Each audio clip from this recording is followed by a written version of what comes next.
Assalomu alaykum. Hurmatli prezidentim Shavkat Mirziyoyev Miramonovich. Mani ismim Mirzohid Hamroyev Hakimovich.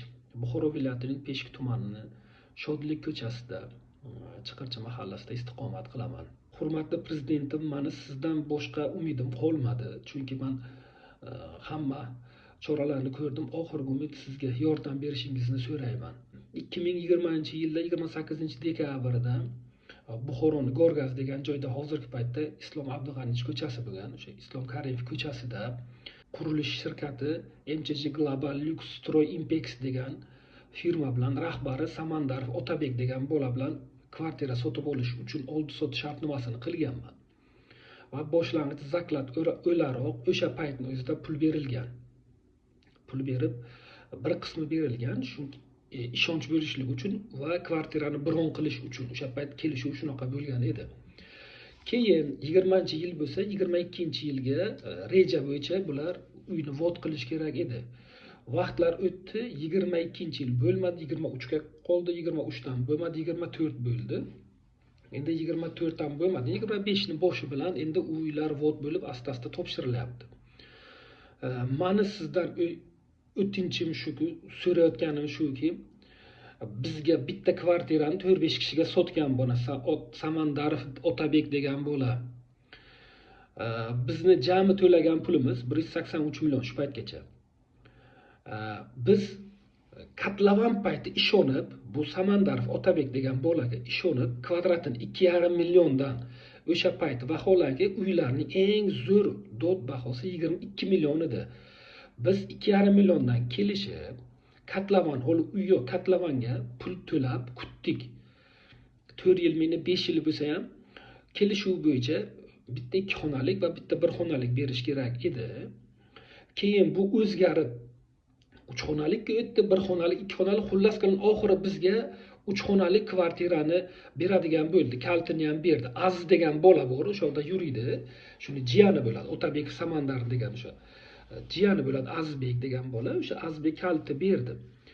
Biz o'sha uyni kvartirani oldik, bir 2-3 kun o'tgandan keyin ko'rsak, kvartiraga o'sha boshqa odamlar xo'jayinlik qilyapti. Keyin biz aniqlab yetsakki, u kvartira bizdan boshqa odamlarga ham sotilgan ekan. Samandarov Otabek degan bola sotgan. Telefon raqami 90 745 22 22. Bu bola bitta kvartirani 4-5 ga sotgan. Endi biz qonuniy jihatdan hal bo'lishini xohlab, Buxoroda gen prokurorning kimni sayyor qabuli bo'lgan ekan, prokuraturadan ish qilib.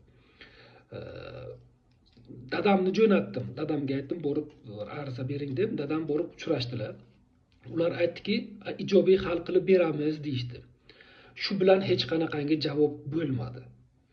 Biz keyinchalik bilsak, bu Samandarov Otabek degan bolani otasi vaqtiga prokuror bo'lgan ekan.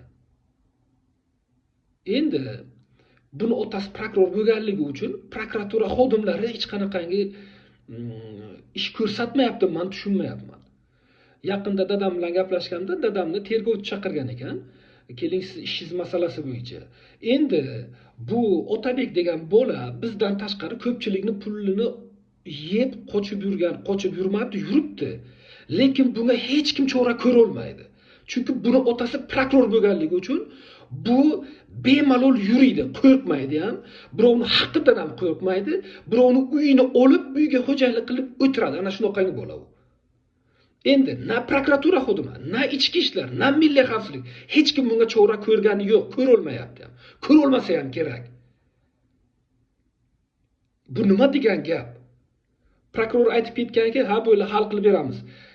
Tergovchi chaqiribdi dadamni. Tergovchi borsa, tergovchining oldiga dadam borsalar, ikkovlari kelishib olinglar. Bu nima degan gap, kelishib olish degan? Men kelishaman, menga uyimni bersin. Shu 183 million 2,5 milliondan hisoblanadi. Chunki lavz qilingan payti o'shaloqqa narxda bo'lingan. Mayli necha kvadratga to'g'ri kelsa, o'shancha kvadratni bersin. Pulim yetmasa men ham doplata qilib qolgan uyni olaman. Lekin bu Samandarov degan Samandarov Otabek degan bolaga hech kim chora ko'ra olmayapti. Men bilmayman. Prokuratura xodimlari ustoz o'g'li deydim, boshqa deydimi, nimagadir hech kimga ko'ra olmaydi. Bu qanaqangi bu? Men tushuna olmayapman. Bu adolat qanday adolatni tiklasa bo'ladi? Bunaqangi odamlar shunday yuribdi bemalol. Men bu odamni qamalib ketsin, boshqa bo'lsin, iloyim yursin, oilasini boshiga tinch yursin iloyim. Lekin xalqni aldash. Men 183 millionni Rossiyada 5 yil mehnat qilganman. Ayolim bilan kelib, bitta rusni uyini tozalab pul yiqqanman. Men halol peshonam bilan, men biror joyni o'g'irlamaganman. Bironta joyni ahmoq qilib bitta odam pulini o'g'irlab qilmaganman. Men oilam bilan, o'zimni ayolim bilan Rossiyada peshona terim bilan bitta rusni uyida ishlab, uyini tozalab, boshqa qilib, men haydovchilik qilardim, ayolim uyini tozalardi. Peshona terim bilan ishlab bu pulni topganman. Ana shu gaplarni sayyor qabulda men dadam aytgan prokurorga. Bo'ldi, siz qizishmang, siz organning odamisiz degan. Men dadam ismi Hamroyev Hakim Ahmedovich. Men dadam organda ishlagan, hozir отставкада. U prokuror uspakoyit qildirtirganiga aytganki, o'zingiz bo'lsang, siz bizni ish tushunasiz, biz hal qilib beramiz. Yo'q, shu bilan damib ketdim. Bu nima degan gap? Men to'lov qilib uyimni ola olmasam, bitta uyni 5 kishi 10 kishilab sotgan bo'lsa, bu mazza qilib yurgan bo'lsa, bu Otabekka telefon qilsang telefonga javob bermaydi. Ana men telefonimni ko'rsataman. Men bu bolani rasmini ham ko'rsataman hozir. Mana Telegramimga yozsam, mana birinchi turibdan ana. Mana shu Otabek degan bola, mana. Telefon raqami 90lik. Ko'rinadimi yo'qmi? 90lik 745 22 22. Gorgazdan Otabek. Global Lux. Men hozir uni shartnomasi bo'yicha sudga beraman desam, u firmani bankrot e'lon qilib yo'q yuborgan, lekin men pul to'laganman bunga. Bu nima degan ahvol? Ming bor uzr, men hayajon bilan hozir bir gapirayotgan bo'lsam, ming bor uzr.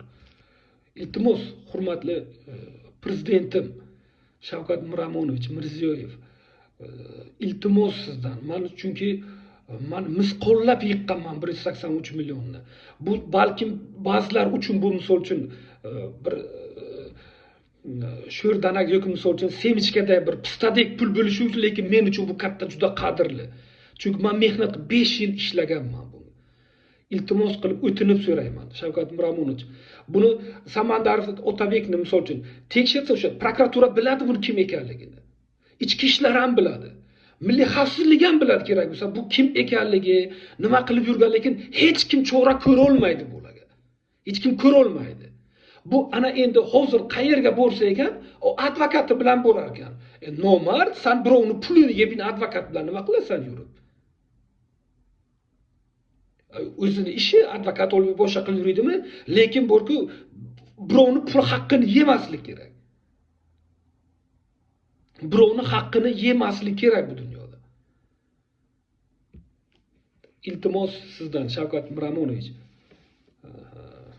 ming bor uzr, hayajon bilan gapirgan bo'lishim mumkin.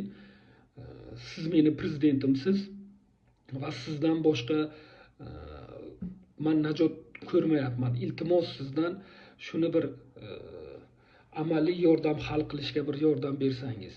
Iltimos sizlardan videoga like bosib, podelitsa qilinglar, bo'lishinglar. Iltimosim shuki, prezidentgacha yetib borsin. O'zingizni asrang azizlar.